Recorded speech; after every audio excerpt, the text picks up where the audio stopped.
So, hello, ladies and gentlemen. We are back for a Timor Criminal Space encore from yesterday. It's going to just be a small add-on to what was said yesterday, because today we finally have the whole story.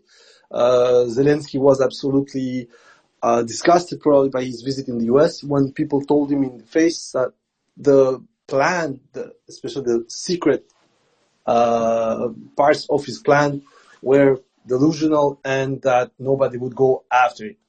What are these secret? Well, the first and last, actually, a bit like yesterday, the first point was get us into NATO. And the rest was a follow-up to that. So basically, once you're to NATO, you're going to have to fight our war.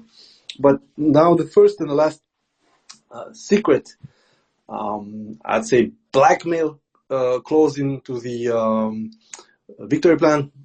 Well, Zelensky said it today. We'll have to choose between nuclear weapons or NATO alliance. And if it's like that, well, basically, it's going to be, right now, it looks like the alliance doesn't want us. So this leaves nuclear weapons. I just want to pause for 5 seconds and just make everybody realize that Zelensky saying that puts it in the follow-up of what he said already before the war and very early at the war.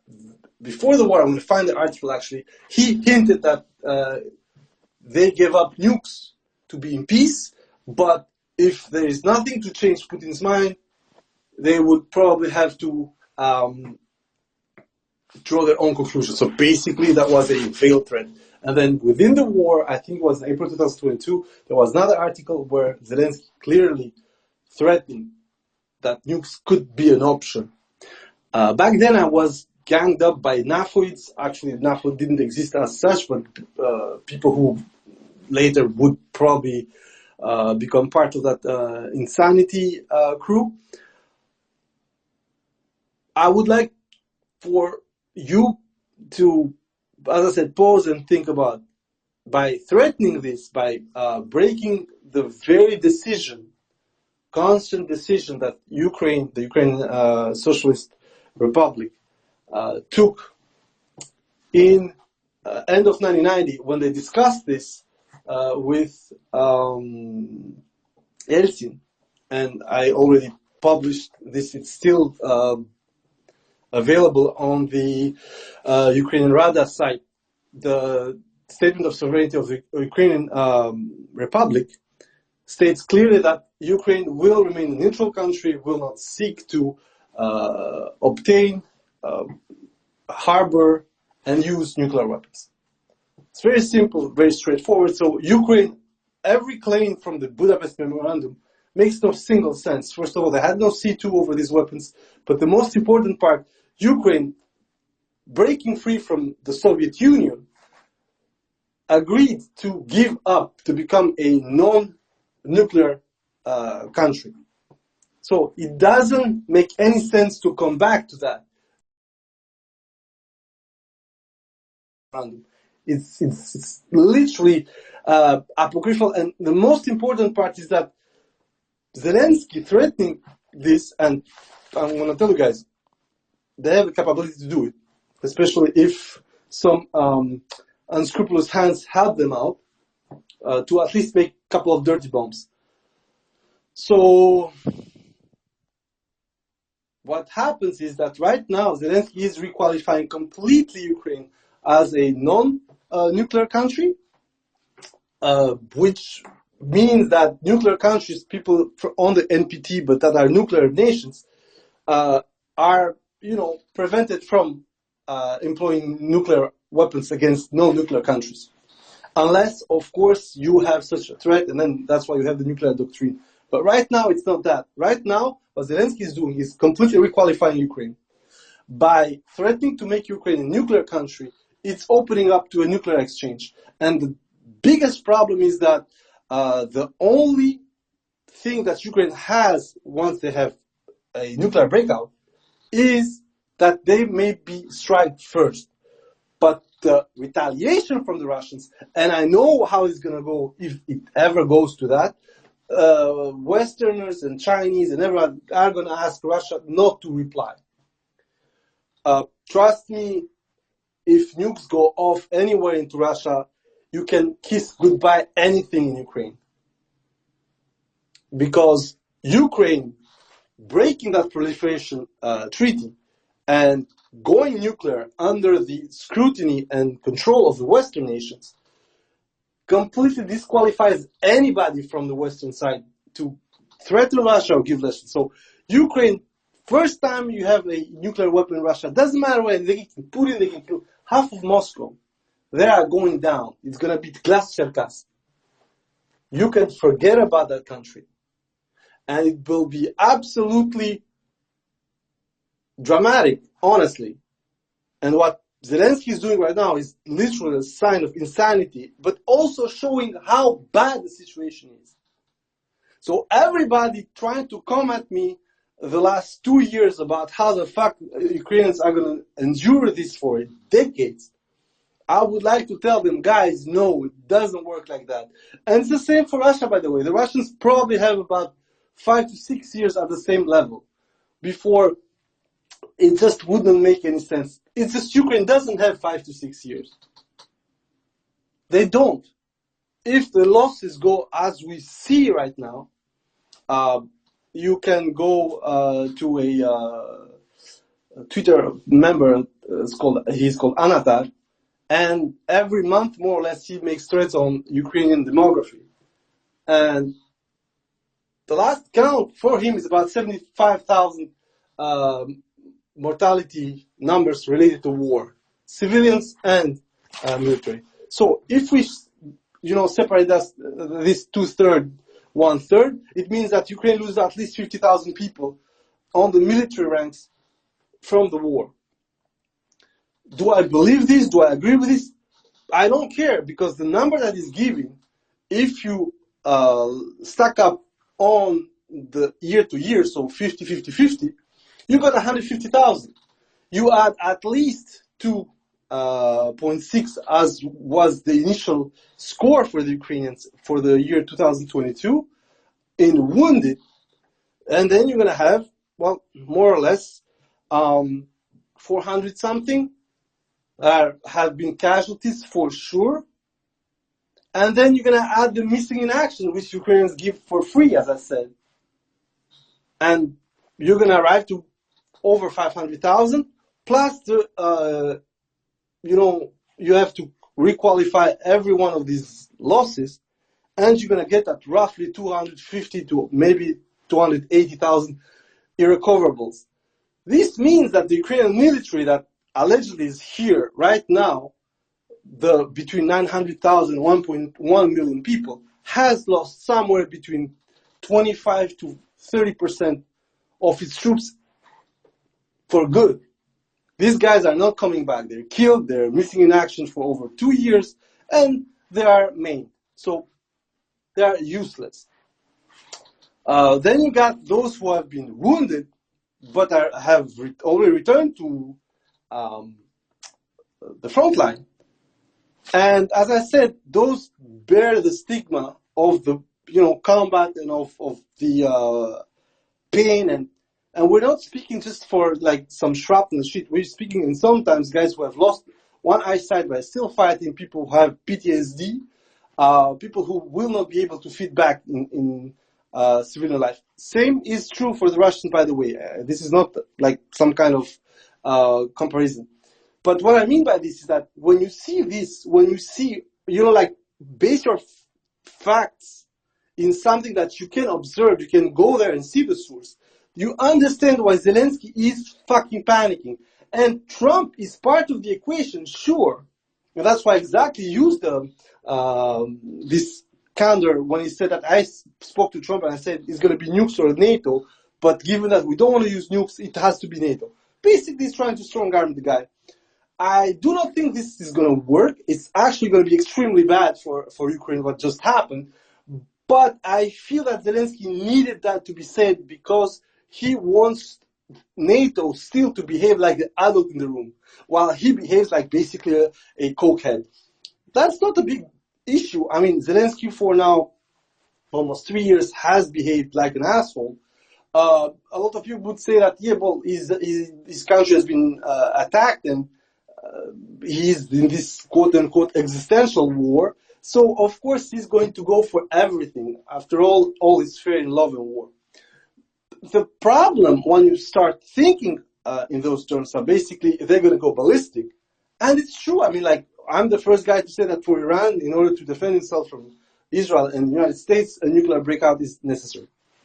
The problem here is that you already have a kinetic war between Russia and Ukraine.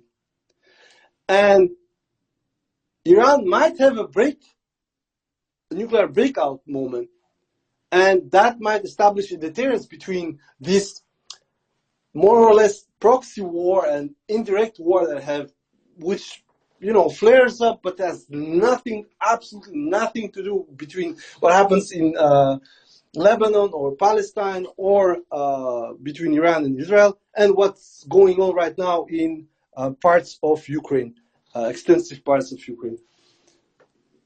So the whole idea that you can have this equivalence between the Iranian situation or the Korean situation, Ukrainian situation, is the following. Ukraine, being a nuclear country, is actually in conflict. You can call it as you want, SMO, fake war, whatever. It doesn't really fucking matter. Means that Ukraine just paints a huge motherfucking target for a lot of its infrastructure.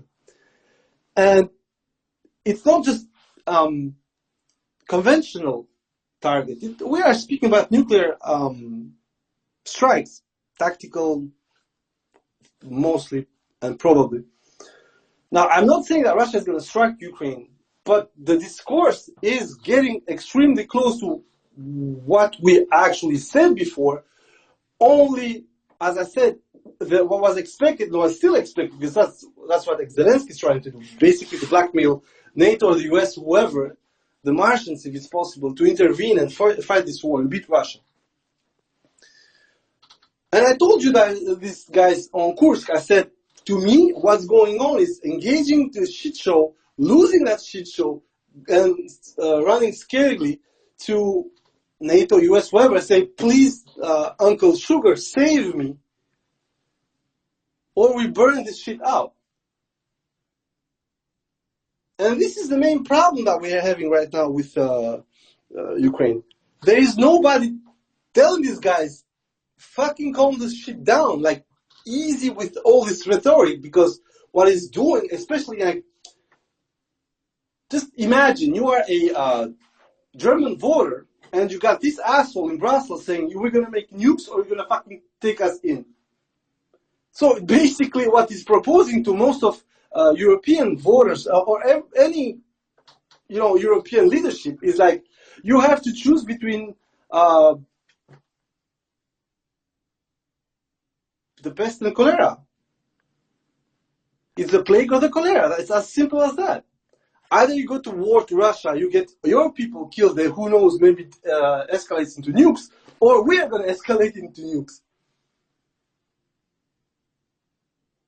Now, the problem once you start this discussion is that, of course, the West is not going to chastise publicly the Ukrainians. Although Mark Rutte started with like, I see this plan, but okay, maybe there are some points we need to hammer out, but we are not accepting the whole of it. And of course, what the fuck do you want Mark Rutte to say? We got a suicidal asshole full of coke who tries to make us, you know, fight their war, or they're going to nuke everybody. Or at least they're going to try to nuke Russia, which would result into them nuking Ukrainians, which would result with us trying to have some kind of, you know, response to this, to which Russia's going to counter-respond, and then you have this domino effect, but with nukes. And of course, nobody wants to hear Zelensky anymore at this point. I think the dude needs to drink a couple of bottles of whatever he likes, and then, like, chill out sleep, come back fresher, and understand what he just did. There are three things that he did. First of all, by saying this, he absolutely thrashed Biden's strategy in Ukraine. Biden, from the beginning, said that they would chastise Russia, they would weaken Russia, and they would absolutely make sure that Russia never threatens Ukraine again. Well, now comes this guy with an apocalyptic version of that, but unlike everything that has happened so far, as I said, when we speak conventional, the Russians have been having trouble with it because of how the war is going on. Ukraine is not completely isolated. They can get their shit when they need it, or where the Western partners give them to them. But most of the huge problem is that for as long as it stays conventional, it's going to be a grinding match. Russians tried with issues to make it a big arrow operation. It mostly failed up north. It mostly succeeded for what they needed down south, hence the problem we're having right now. And right now, both sides are locked into this grinding match where the Russians are leaning on the Ukrainians thanks to both attrition but also finances. And this is why I think Putin has a great role into the shit show that we have right now, but also into a great role into the fact that Russians are prevailing, mostly by making Russia a far better and far more fiscally efficient entity. This doesn't mean that the economy is great or whatever. It just means that the accounts were in order. Ways to deal with this situation were in order. For most of the time, what we're hearing right now is the following. Most of the time is that Ukraine needs money. They don't have this money. Europeans cannot fucking come together to fix it. And the situation is deteriorating for Ukrainians militarily, supply-wise, financially wise, and socially wise. So Biden's strategy, when you hear this, you're like, what the fuck, bro? So that's the first point. By this discourse, and by saying that I'm going to go to Trump to say this, and admittedly, and honestly, in the most stupid fashion possible, Zelensky just swiped Kamala out of the fucking external political race. The only thing Kamala is going to have to show for is the support of the Biden administration for Israel. But on Ukraine, the whole shit show is crumbling. That's the first point. The second point, by saying this in Brussels, but mentioning Trump,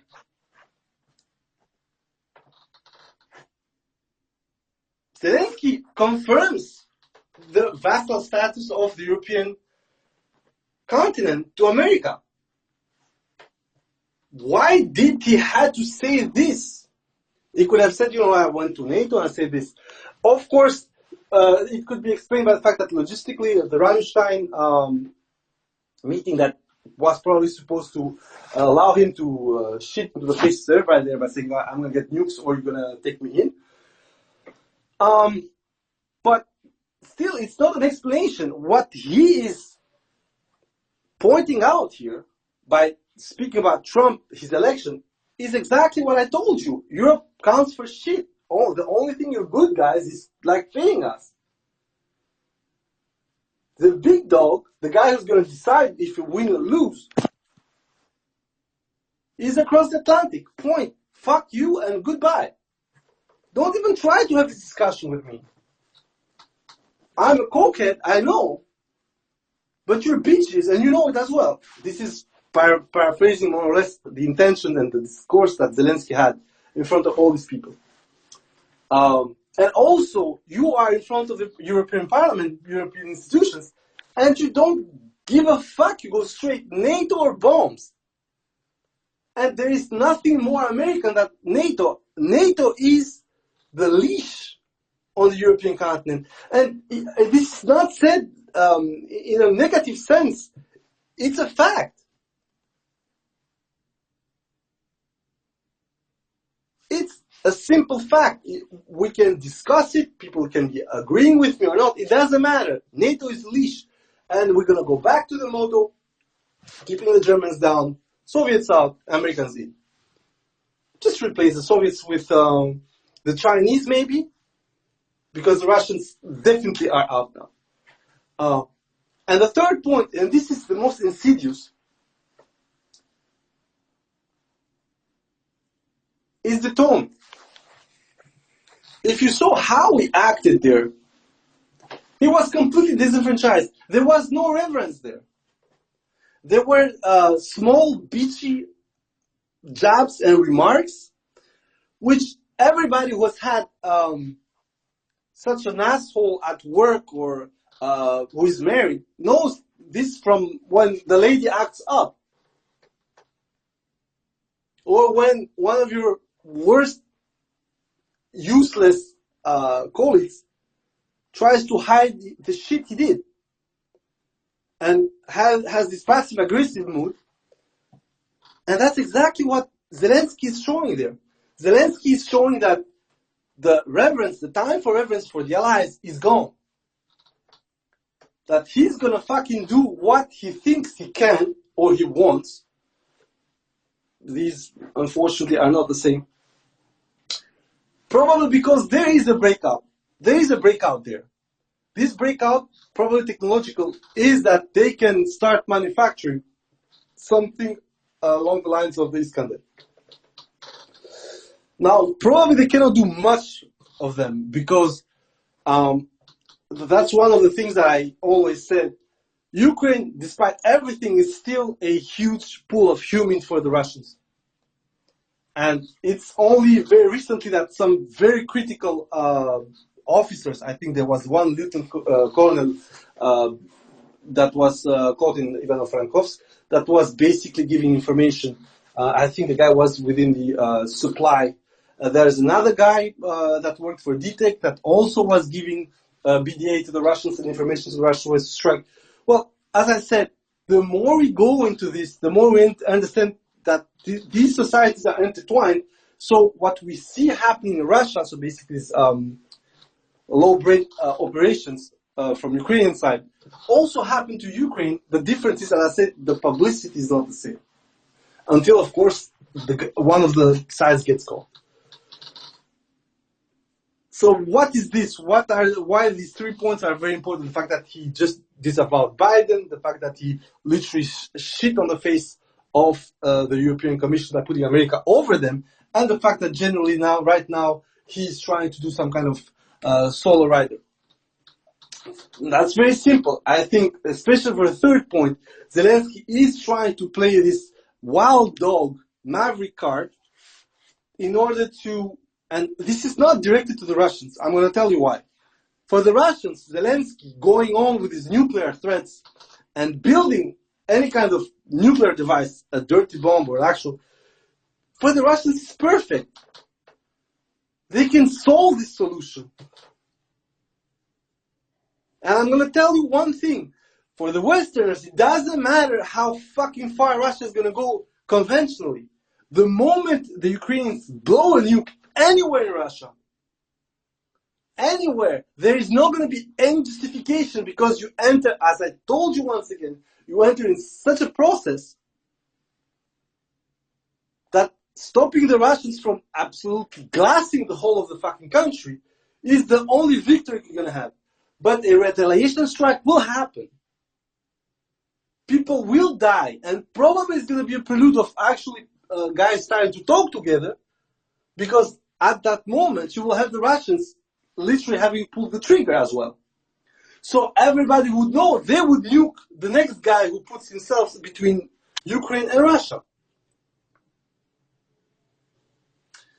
So while this is, most of it is a spiel, the problem with Zelensky right now is that he's showing that he has failed in his late 2024 strategy. And this strategy was, as I told you, do something stupid, lose a lot of shit, so run straight to Brandon and say, oh, save me, great America, Russians are killing us.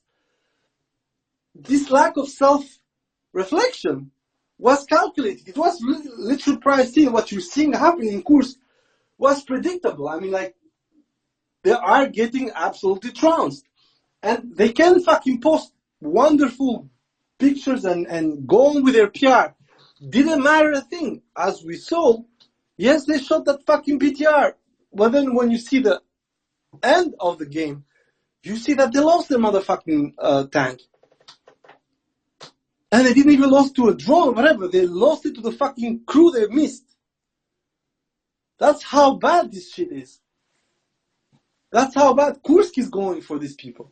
Now, the issue of this last attempt, to scarecrow, it has nothing to do with, once again, as I said, for Russia. It has nothing to do with Russia. It is solely aimed at making believe the European public or some level of political control that he will go to the end with this nonsense and he's ready to fucking blow everything out. Now, the problem is that Rutte already, burned him on that. Like, they say, we're not agreeing with everything and we'll have to check. The second point is that the Americans themselves burned him almost immediately by saying, right now we haven't changed our view on the invitation to extend to Ukraine. And that's why Zelensky, as I said, first of all, he took Biden and Kamala out of the equation, which I think is a huge mistake because nobody knows who exactly is going to win. Kamala was absolutely disgusting in her interview. She got absolutely hosed down, but you never know. You absolutely don't know. And, I think maybe she could still win. But what happens now that you literally humiliated the Biden-Harris strategy in Ukraine by going over their heads and saying, I spoke with Trump, I said nukes to NATO. Second part is a bit more, easier because the European leadership, they are dunces. It doesn't really matter. When you see who matters in leadership right now and what they say, they are more unhinged than fucking Zelensky. You got retards like Landsbergis who are like, we absolutely are behind a strike deep into Russia. So basically that is with conventional or nukes. It doesn't really matter. For them it's self-defense. Of course, you have a return match, but that's something else. They don't care. These people just hate Russia. And then you have the Poles, and then you have the Germans. And within the German political establishment, you have the fucking crazy loony beans at the Greens. You have Scholz that, he's a lame duck right now. He cannot do much. He's just counting the days until September 2025. And then you have Merz, who literally, as I said, is trying to portray Germany, of course, now it's just yapping, as a co-belligerent in the war by saying, I'm going to fucking put an ultimatum to Putin. I'm like, on behalf of whom? Are you a part in the conflict? So once you see this, the problem is that Europeans are completely apathetic. They're stupid. They don't understand what Zelensky is trying to do. And in a certain sense, they also don't care because at the end of the day, they still think that the Russians are incompetent, that the Russian nukes don't work. Or at least that's how they pretend to be.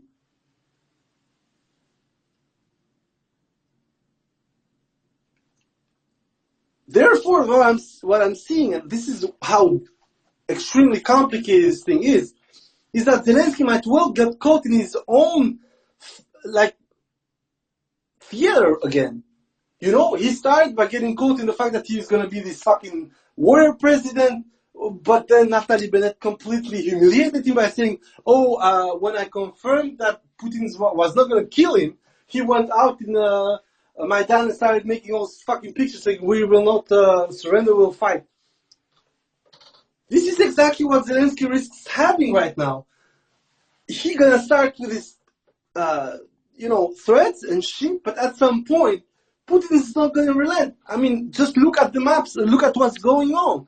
They might very well lose Krakow or get another 3 boilers between Selidovo and Vodyane, Nuclear, and absolutely collapse a huge part of what used to be the defensible front for them. And then they're going to have to fucking hope that the Russians don't start racing between the lines. Chasov Yar is going down. They advanced into the Canal district. They advanced on Kalinove. They fucking went from the south. It's bursting at the seams. We had also Verko Kamansky that was this whole fucking stupid shit. We also saw the Russians, okay, it wasn't very successful, but that meant that there were no Ukrainians for 3 kilometers towards this shit. We're going to repeat what Team War Criminal has said for so long. The reality of Ukraine right now, militarily, maybe on the map is not being seen. But on what Russia is trying right now, and a lot of people are probably going to say, yeah, but maybe it's the culmination, maybe they're going all in for it, but you don't go all in for it now, not because it's not the good time. I mean, last year they started the offensive at this point, but you don't go all in now because you know there's going to be something coming back for you. And that something coming back is trickling down right now. Australia is going to send a bit less than 50 Abrams. Germans are going to keep going with their fucking 80 or 100 Leopard 1A5, which are shit, but still it's armor. America, Biden announced that they're going to send at least a couple of hundred or 1,000 armored vehicles. Of course, most of them are going to be Humvees, but still, it gives a fourth generation to Ukrainians. Then he said, yeah, interceptors, air-to-ground ammunition. So there is a gear up for something. Right now, Ukrainians are not being let go. They're not being let to fall. So on the Russian side, it makes no sense to exploit a current weakness because it would arrive at the point when the Ukrainians will be sufficiently armored to roll back most of the, tip of the spear advances. So the only thing that is looking for is that the Russians are going to go for 2025 at the same intensity as they went for the last 6 months in 2024. This means, as I said, that 2025 is going to be extremely bloody for both sides. And that's something that Ukrainians do not want to have. And I think this is why Zelensky is going all fucking loco right now. It's also tactical for the American elections, of course. It's also tactical for NATO, of course. But you do not play the crazy head and get entangled in your game if there isn't something extremely serious behind it. And this is my biggest problem right now. Is that based on both Kursk, how bad it's going, based on how southern Donetsk and central Donetsk is going, and based on things that are starting to crack also up north. Because, recently Gur made a huge fucking video over, they said 400 hectares that they had liberated north of Gliboka. And, everybody was a bit funny and said, where the fuck is this? Well, go and check Deep State. They didn't liberate anything. They went over a gray zone, and they are not even to the current Russian lines.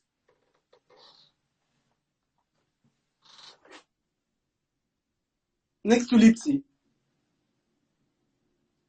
And this is the biggest problem that Ukrainians need to fix. They are doing things that are useless. Same for the incursion into Rafla. It's useless. Yes, fine. Okay, you blew through BMP. Super cool. And then the Russians are going to start bombing the shit out of the village in front of it. You're going to lose maybe 10, 15, 20, 30 civilians. You're going to start crying for it. And the Russians are just going to keep killing more people. And while in 2022, the Russian leadership would be, sensitive to this, for whatever reason. Right now, sorry to say like this, but given the open fucking hunt, free fire zone that they have in Kherson, I do not think that on the fucking border, the Russians are giving any kind of shit of who they're killing. And unfortunately, this plays right at the hand of the Ukrainian leadership, because most of the time, those are ethnic Russians as well. I'm not completely oblivious to that fact. But as I said, right now what the Russians want to do, and that's it would absolutely work for them in the long run, is emptying the border areas, just not leaving anyone there. So everyone who's there is going to be military or nothing else. And then once it's like that, you're just going to fucking bomb the area and just move like this. And in a great sense, look at what's going on in Kursk. It's their own country.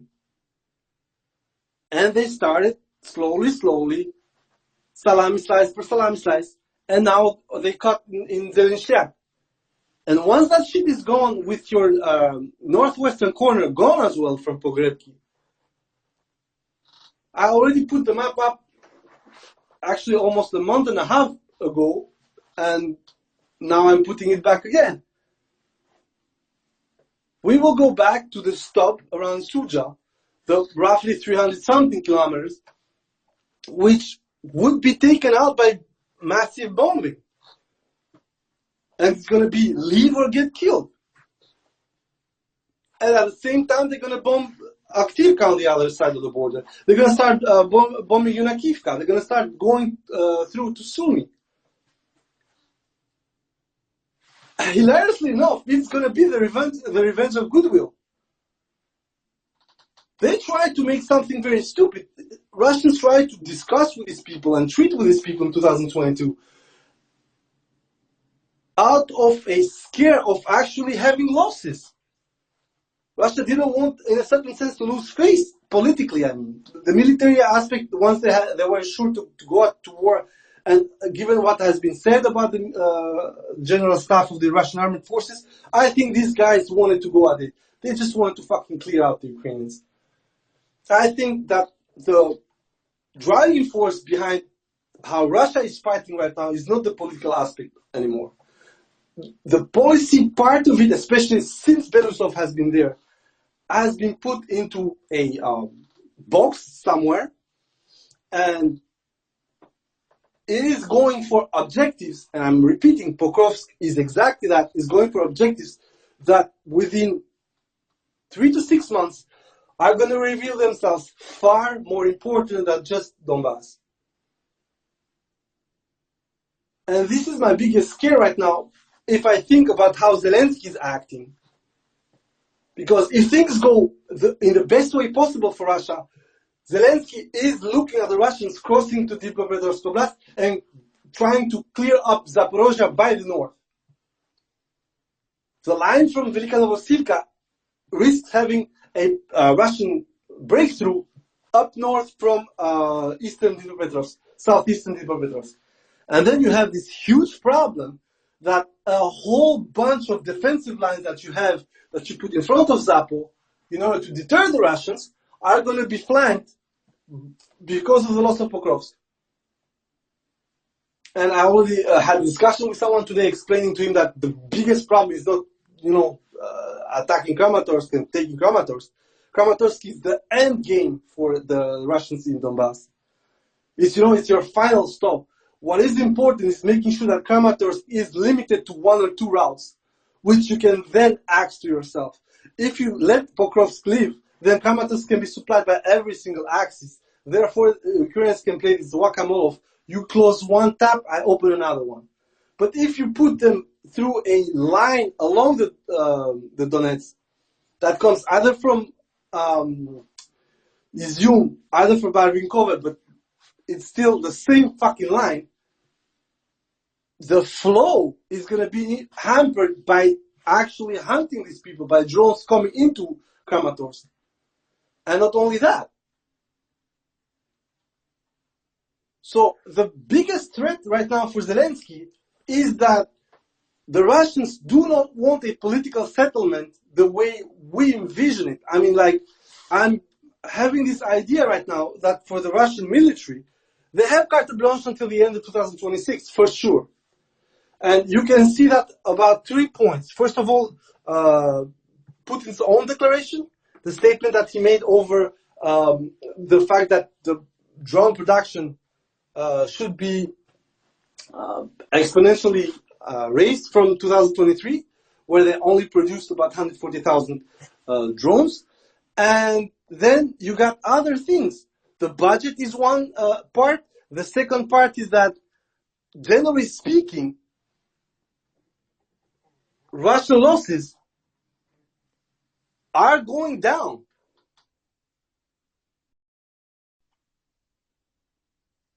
This is not October 2023. This is not February to April 2024.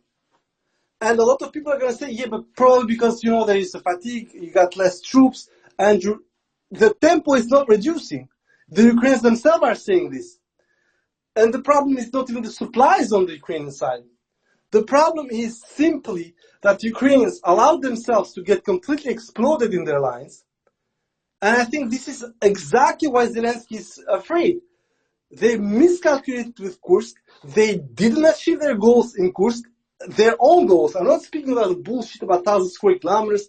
I'm speaking about diverting as much as possible Russian troops. And also you see who is fleeing from Zelensky. It's 30 guys. It's a platoon. You don't have thousands of people in these pockets. And in the group, people already know what I'm thinking about that. I think that since about 2 weeks, they were busy pulling most of the troops out. They tried something in mid-September. It didn't work, and they said, okay, we're cutting our losses. That's why for so long you didn't see anything as a follow-up. That's why they're milking their shit. That's why the attack on the 15th of September, which I pointed out was a complete loss, that murder footage that they showed proudly, was already lost. Those guys were dead long ago. That's why Zelensky is so fucking panicking, because everything that he designed was not even close to a cigar. Now, we have all these, footage and all this material saying that, for instance, France is forming a new brigade. They are going better with the mobilization. But the problem with this is just the same. The equipment that's going to come, the re-equipment, the lineup and everything is going to take them at least until May 2025. And meanwhile, they need to do something to stop people from taking over. They need to do something to stop the goddamn Russians from, first of all, kicking them out of Kursk completely within this month, actually. I'm not even speaking about 2 or 3 months. Stopping the Russians from choking Pokrovsk, and they are doing a great job. Look at what's going on around Selidovo, guys. That's extremely important. And the biggest risk right now is losing a, perfect repeat of Kurakovo, Selidovo, and down towards Bogoyavlenka. It makes the whole axis of the current axis of defense useless. You lose Kurakovo, Uspenivka is useless. You just have to go back and let the Russians wall thin. That's what the Ukrainians do not want to do. Because, well, until now, their logic is attrition of the Russian work. But if the Russians take you out on your whole line of defense, make the defense futile, a bit what happened in Ugledar. Ugledar felt like it was supposed to fall in 2022. All it took, of course, over 2 years. These points, actually, are not lost to Zelensky. The Ukrainian leadership, especially military one, they are retards, but they can read maps. They have mental impediments into, shaking off 2022 and the flukes they had. They had actual flukes. 2022, given the level of command and control within the Ukrainian forces, as I said, either it's an American plan and just bare execution on the Ukrainian side, or was a huge fluke based on the Russians just not needing Kharkov. Kherson was far more hardly fought, and the Ukrainians would tell you Kherson was fucking hard. Despite the fact that the Russians left, the front didn't budge that much in almost 4 months. But once again, that's not important. What is important right now is, once again, why Zelensky is doing what he's doing right now. And I'm going back to what I said. Zelensky feels that he's losing control on the war, feels that he's losing control on the alliance that's helping him, and most importantly, feels that he has bet on the wrong horse initially. When he courted the Democrats, when he courted Biden, when he courted Harris, and then now the big chance is that Trump is going to win. And Trump, unfortunately, especially with DG Vance, especially with that guy, for Ukraine, this is a catastrophe. And I don't understand that, because I'm going to tell you right away, a lot of the decisions that have been taken by Biden are going to be kept, because the U.S. military industrial complex needs that money. They have already had that budget. So Trump, it's true, maybe is not going to push for new exposure and new expenditure, but he's still going to make that count.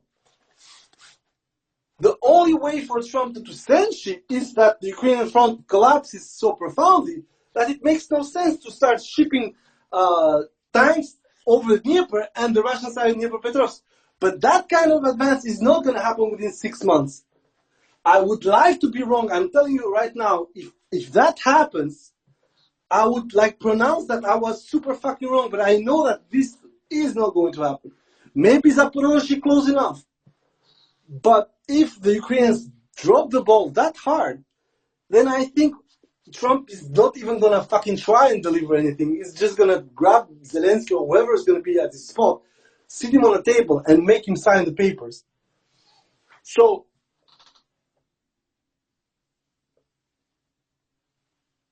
generally speaking, we have this logic where Zelensky, as I said, is losing, and is losing it, but at the same time he's overdoing the hyperbole, as I said, was one of the biggest problems I'm having with this war, because it doesn't feel like adults in the room.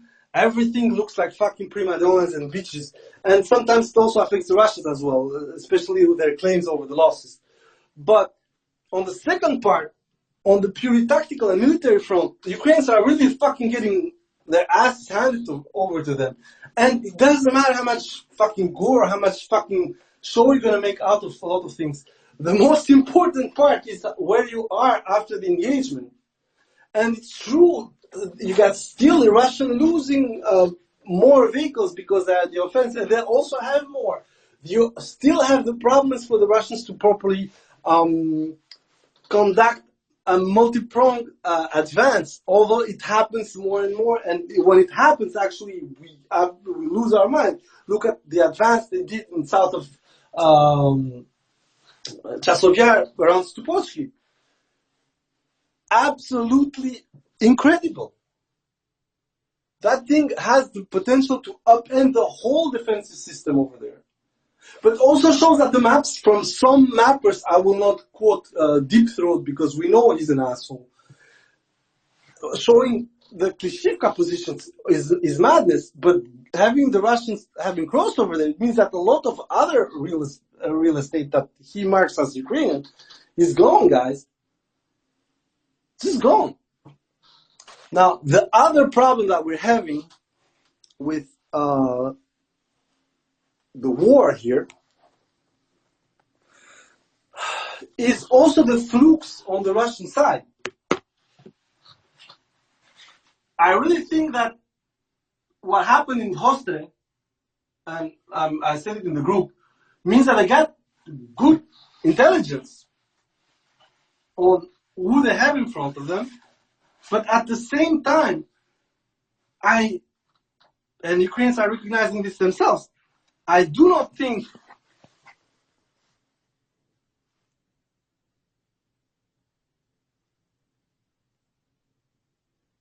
okay, great 3D, fuck you.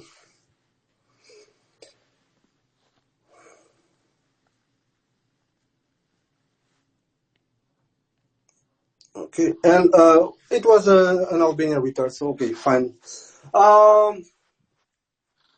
Generally speaking, as I said, the Russians, I think, had also a couple of their own clean breaks and flukes. Around Hostre, for instance, the alleged crossing over Kurakovo, it's fine. Great deal. This would allow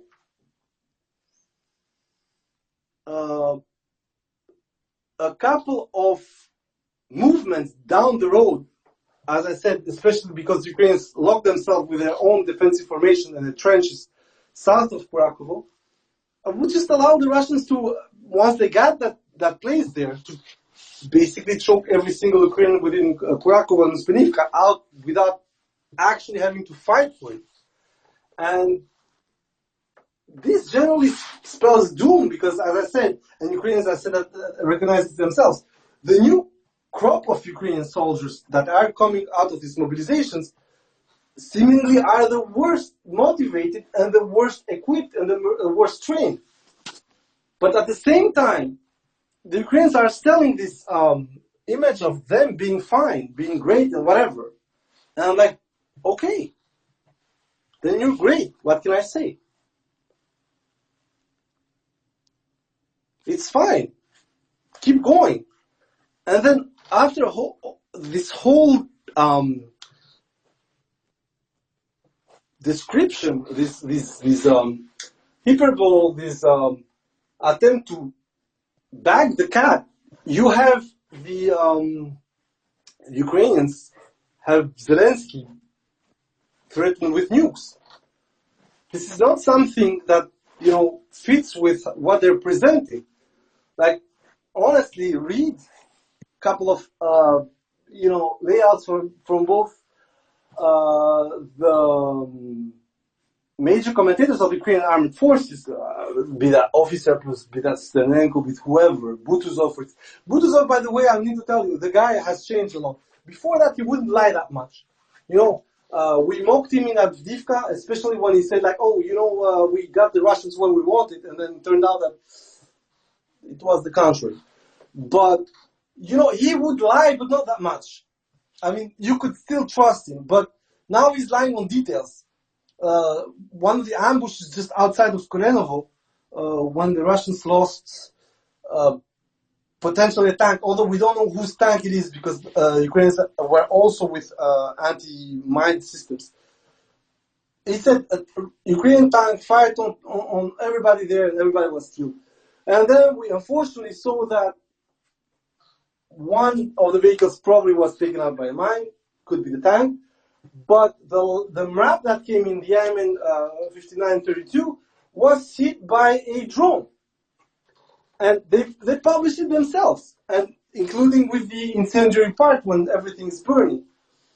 So this is one of the things that we are not getting there anymore with Ukraine. Before they would lie, of course, they would magnify what they're saying, but there was still this part when they could impress you by, okay, see, this is what we do, this is javelin, whatever.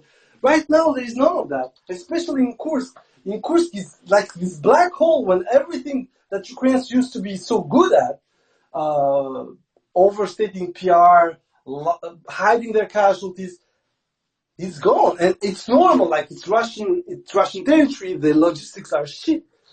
So it's completely normal for everyone to understand why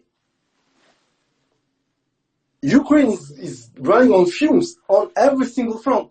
And they're going to keep going like that. They're going to show explosions, they're going to show FPVs taking out BMP-3s, tanks, vehicles, killing single soldiers, maiming them, glorifying gore, glorifying war crimes. Of course, they're going to cry when it happens back to them.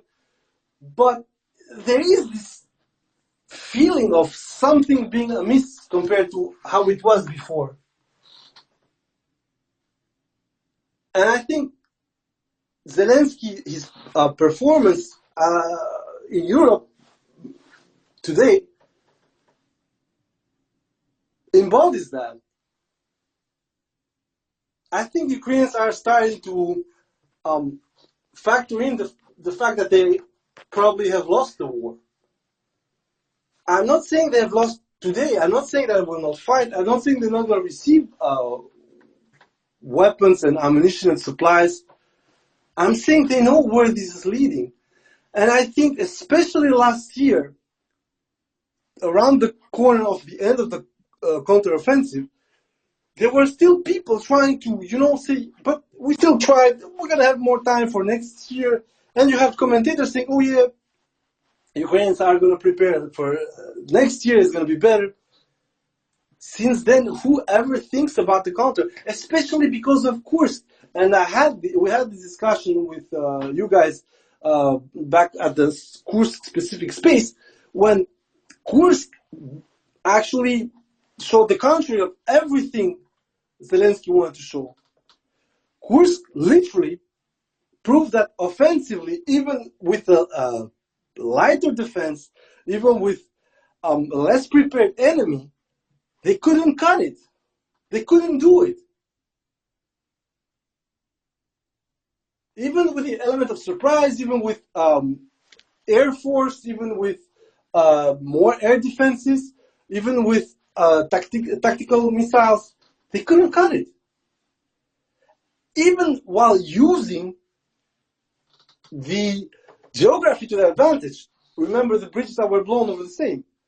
Remember what was said that, there is a cartel formed and the Russians are stuck and we're going to, just take a lot of Ganima and everything's going to be fine. That's how it is. That's what they sold. I think this is the biggest problem that we're having right now.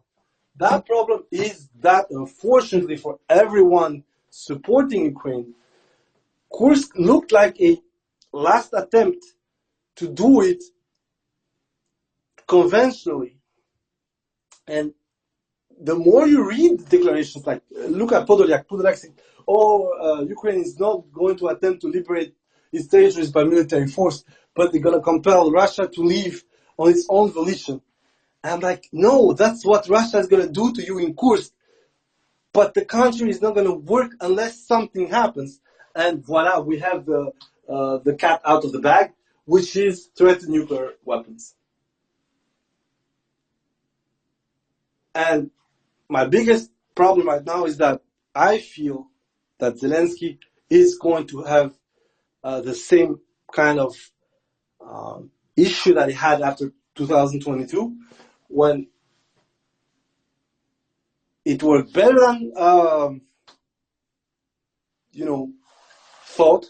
The Russians were ill prepared. They got beaten into the strategic level, actually, generally speaking, on their operation. Although tactically and especially the Ukrainians lost the battle. And I'm going to quickly tell you why. When you win spatially, it means that all of the territory you had is back to you. But the Ukrainians lost it because they lost probably, the whole bandwidth between Kherson and Donetsk Oblast was lost, and they never recovered it. They recovered some bits, they recovered part of Kherson, they recovered parts of Nikolaev, parts of Kharkov, most of it actually, completely cleared out the Russians from Chernigov, from Sumy, and generally speaking recovered a lot of assets in between. But especially they still had over roughly 18-20% of the territory under Russian control. So that was an effective loss. Now, strategically, Russian goals didn't work out. Ukrainians didn't tap out. Ukrainians didn't agree on Russian terms. And generally speaking, they inflicted a lot of damage to the Russians. But tactically, there was a big failure because they failed to actually extinguish both the operational command and control centers within the Russian Federation, but also within the territory of the Ukrainian Republic, which was controlled by the Russians. Only a few of them disappeared. Izium, for instance, was one of them. Liman was the second one. But everything else remained. Donetsk is still there. Lugansk is still there.